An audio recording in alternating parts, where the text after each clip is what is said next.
shout outs of any mothers who received something surprising this morning or special. Or maybe it wasn't this morning, maybe it was last night, or he gave you a what? He gave me a balloon today. A balloon. Wonderful. Lee made Mama a peanut butter and jelly sandwich. Nice. You do what you can. With an apple. For mom, with apple. All right. Any other shout outs? I got this really cool bracelet that was handmade last night. Ooh, wow. Jason will give lessons later if anybody's interested. Okay. Great. Anybody else? And Lisa has to pick out her new swing for the backyard. Okay. Yet to come. Okay, more to come. You know, it's really nice to be seen, isn't it? To sing for the work you do, the toilets you clean, the meals prepared, the transportation provided, the love shared. It's good to be recognized and noticed and praised. It's like water when we're parched and bread for the journey. So it's great to have Mother's Day. And today's text is about two mothers seen by God. It's also kind of a horror story in a way, and Phyllis Triple in her book, Texts of Terror, she realized that this includes terrible and unthinkable happenings of how we treat each other. But we also see that life and God is full of wonderful things, and that the terrible and the terrific dwell together. And it's in those places where God sees us, and we see God, and that changes everything. So the main characters, as you've heard, include one husband, Abraham, two mothers with children from this one husband, Sarah, or Sarai at that time she was called, his barren wife, and Hagar, his Egyptian slave girl. Their two sons, Isaac and Ishmael, and the main character, of course, is God himself, appearing as himself. And in this case, in case you don't remember that Abraham and Sarah, who they are referred to in the Bible as the mother and father of the Hebrew faith. Jesus traces his own roots to Abraham, and so we who are Jesus are part of Abraham's roots of faith and commitment to God. Abraham had left his country of many gods and set out to serve the one and true God. He went out as a nomad in the desert, and God had promised to make him the father of a great nation whose ancestors would be greater than the sands of the sea and the stars in the sky. Well, this may not sound very exciting to us today, but at that time, that was where your status was. How many children you had, what they would do. You know, that you would, to be a father and a tribe of a nation, it'd be like God promising you. You'd be the owner and CEO of an internet startup, like Bill Gates, you know, or who's it? Mark Zuckerberg. It was a great promise. But for women, the status came from being married and having children. The trouble was that Abraham's wife Sarah was 85 and still no baby. And Sarah was getting antsy, and she hatched a plan. Sometimes we hatch plans a little too early, and maybe they are good plans, but we think we need to do this, you know, kind of get on the move with God's promise. And this was her plan, that she and Abraham agreed that he would father a child with Hagar, Sarah's Egyptian slave. And it was culturally acceptable to do this, for a husband to have children with his concubines or slaves. And Hagar was not only a slave, but she was a foreigner, and she had no real say in the matter. She really held only an alien certificate. And if you lived in another country and you hold an alien certificate, you have the right to be there, but you really don't have the same rights as the people who are citizens in that country. We've had several of those.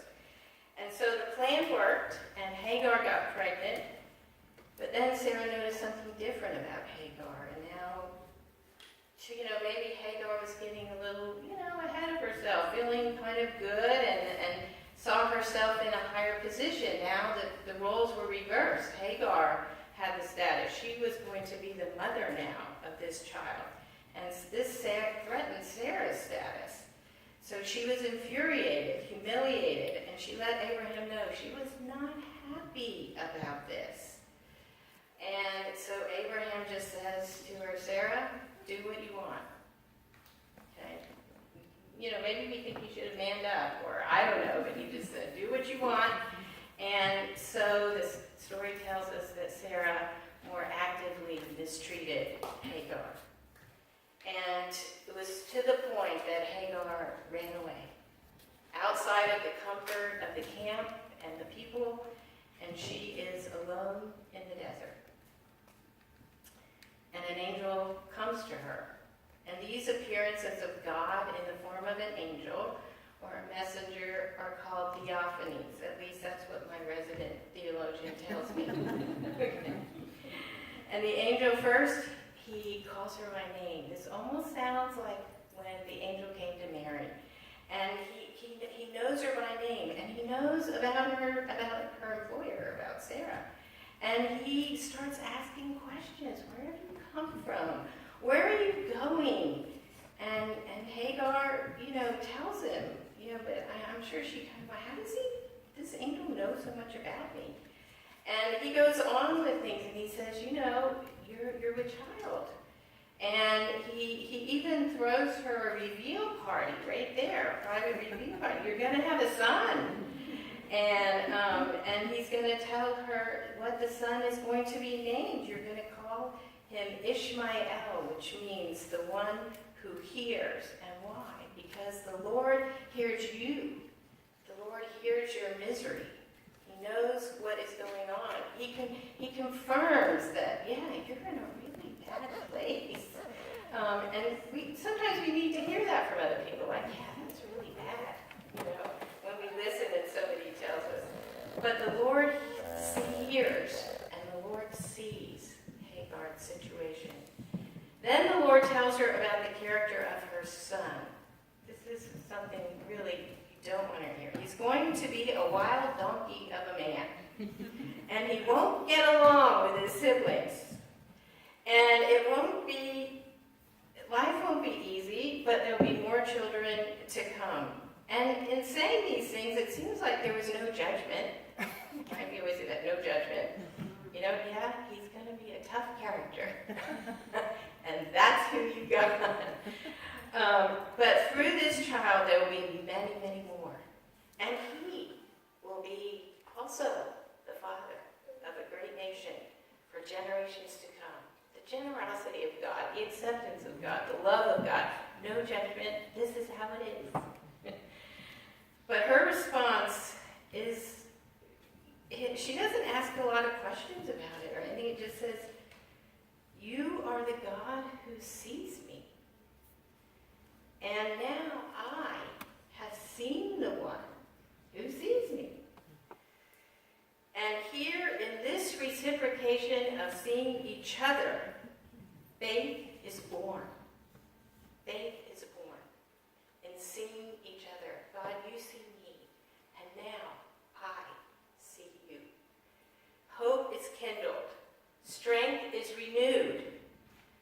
A new identity. Hagar has a new identity that is given to her by God to be a matriarch of a new nation through her son, Ishmael. And this faith makes Hagar strong enough to go back to washing Sarah's clothes, serving her meals with a smile, making her in Abraham's bed every morning. Now she knows that God sees and God promises good things.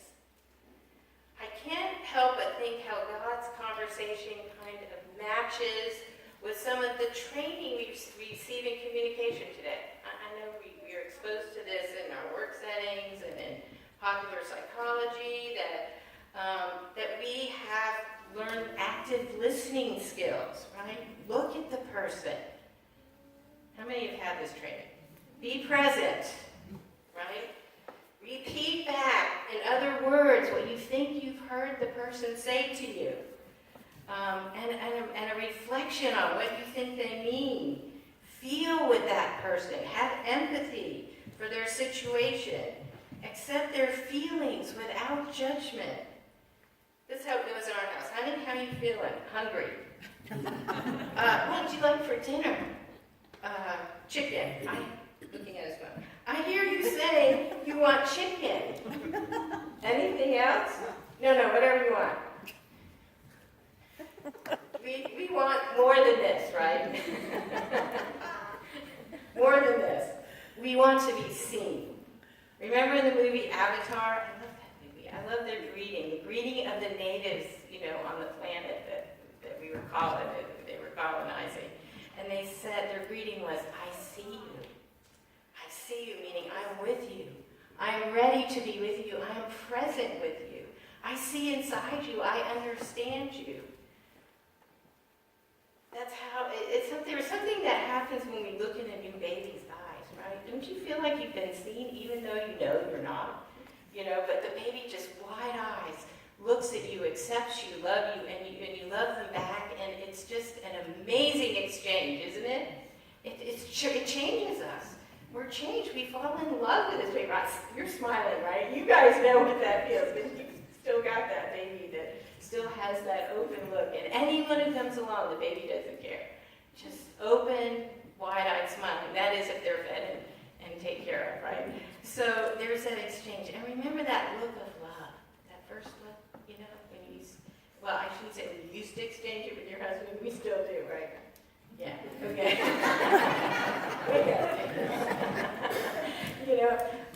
You don't even have to need words. I see you. There's a connection. And maybe it even happens before you get together. You just know there's something there. You see it, you feel it, you're connected.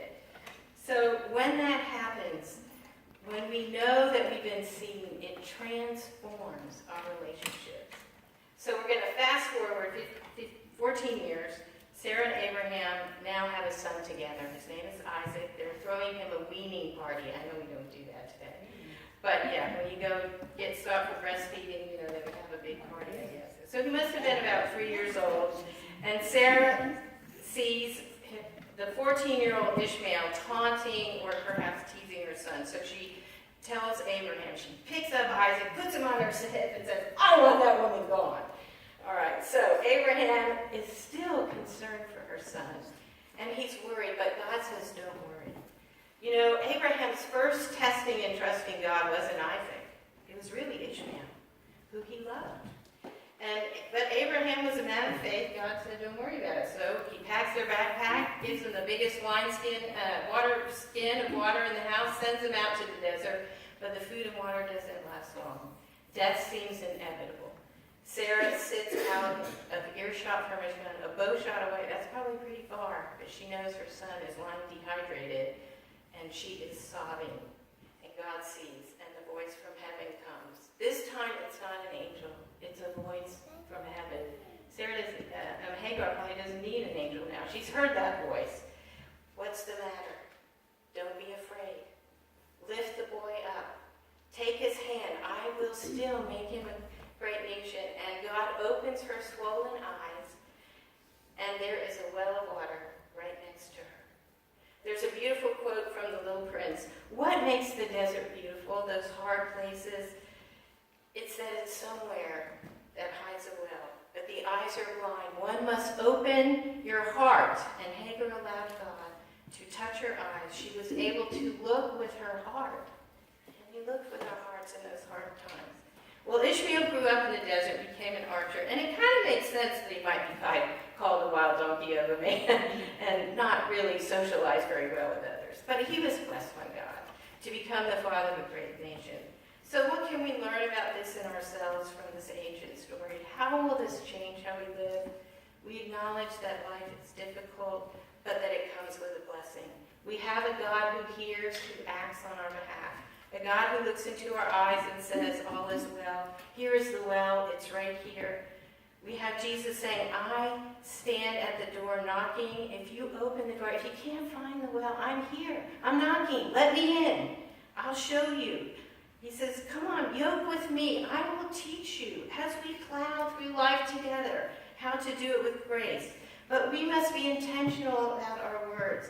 as they reflect what is in our heart, and about finding God and answering God and talking with God. And we are sent by Jesus to be the ones who listen rather than speak, to bring a kind word, to look into someone's eyes and nod at our phone, to provide a meal and a kind gesture, a word of praise for a job well done, a thank you for the mundane, thank you for taking the garbage out, thanks for the meal, your room looks great, well done for all that you're doing. Take care to enjoy and be grateful for the people you live with and work with and meet with every day, because they are also in turmoil too. We are in this together. We learn from the story that God is a good parent. God recognizes our mistakes, and more importantly, He sees us the way we see our children, for who they will and can become. Saul persecuted Christians. Peter denied Jesus, but after Jesus died, the disciples went back fishing. So even when we run from our troubles, when we in self-righteousness feel that we are doing everything right, when we fail, God sees us, God will find us, and God will bless us. I'm the shepherd who comes after my sheep. In the words of Kathleen Norris, maybe that is why we worship, to respond to grace. We praise God not to celebrate our own faith, but to give thanks for the faith that God has in us. To let ourselves look at God and let God look back at us.